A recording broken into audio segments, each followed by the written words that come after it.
Hi, my name is Roger Tsung, and my group members are Herich, Gabrijela Warburton, and Kristin Cooper. Our topic is how are methods of preventing building damage due to earthquakes in California different from methods prior to the 1989 San Francisco earthquake? Case study of San Francisco City Hall. We chose this topic because we are all interested in structural engineering, and given that we are all from San Francisco, this topic seemed fitting. A civil engineer's main purpose is to ensure the safety of the public, and over time new methods have been developed in order to do so.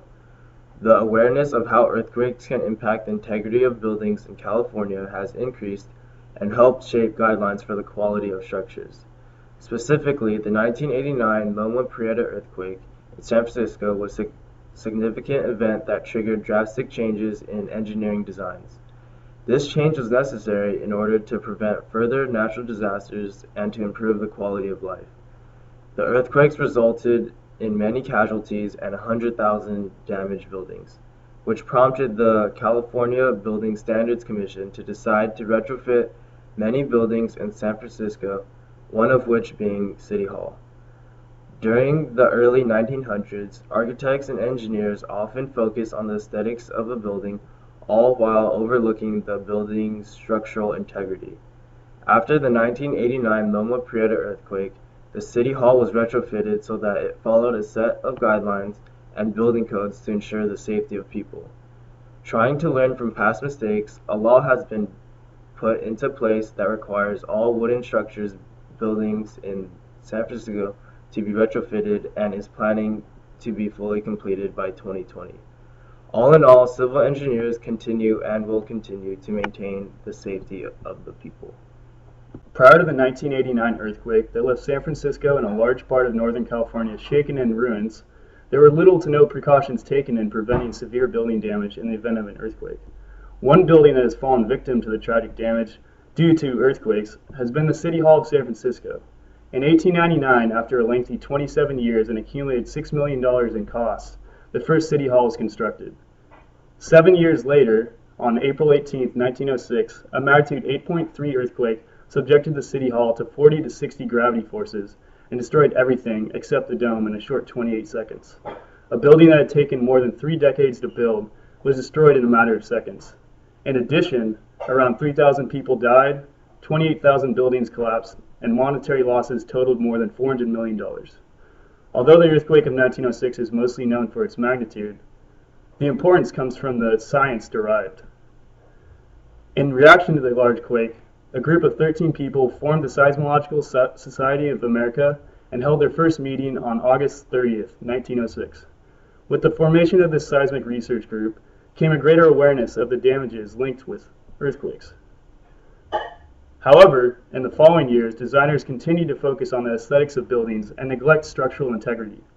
In March of 1912, San Francisco voters approved an $8.8 million bond issued to build a new City Hall. After receiving a collection of proposed designs, Arthur Brown was awarded with the winning design. His work would soon be known as the finest illustrations of Beaux Art architecture in the world, and is assumed by preservationists to be one of the most significant interior spaces in the U.S. At the time, the construction of the new City Hall was met with little to no critique, since everyone's attention became fixated on the appealing architecture. Without an urgency to improve the structural safety of buildings, no advancements in seismic retrofitting were made for a large period of time. Nearly 80 years later, the magnitude 7.1 Loma Prieta earthquake exposed the lack of awareness through the destruction of City Hall and most of San Francisco. With the effects of the Loma Prieta earthquake sparking more concern than ever for the quality of structures in San Francisco and California in general, the government pushed for a completely new structural design for the damaged buildings. City Hall, one of the most notable buildings in the city, was on the top of the list of structures to be retrofitted. There were about 200 buildings that periled from the earthquake that were retrofitted to sustain potential damage from earthquakes. The San Francisco Bureau of Architecture, along with 4 Alsasser engineer consultants, wanted to create a structural design that rejected seismic waves and ultimately helped prevent the building from rupturing in the future. The main goal for the engineers was to design a base isolation system underneath the building. The plan was issued and confirmed by the government in 1993, and City Hall was reopened to the public in 1999. Located in the underpinnings of the structure were hundreds of insulators made of rubber and stainless steel. The insulators were the main asset in the retrofitting because their purpose was to impede any seismic waves coming through the base of the building. The engineers made this happen to where the building could sway up to 26 inches from seismic waves, but not shake at all. This would provide a greater factor of security to the building's stability. The entire building is around 500,000 square feet, so the insulators have been spread out throughout the entire surface area of the building to make it secure. The retrofitting of City Hall is one of the buildings that have set the precedent for engineers in California, thus providing the guidelines for earthquake-proof structures in the future. With a 67% likelihood of another large earthquake in the next 30 years, it is important that California, and especially San Francisco, take steps to prevent a catastrophic event like the 1989 Loma Prieta earthquake. The city of San Francisco has developed a law that requires all soft structure buildings to be retrofitted within the next 5 years. These buildings are ones that are made of a wooden structure, are 3 or more stories, include 5 or more units, and were constructed before 1978. This law includes 4 different tiers, of these including 1.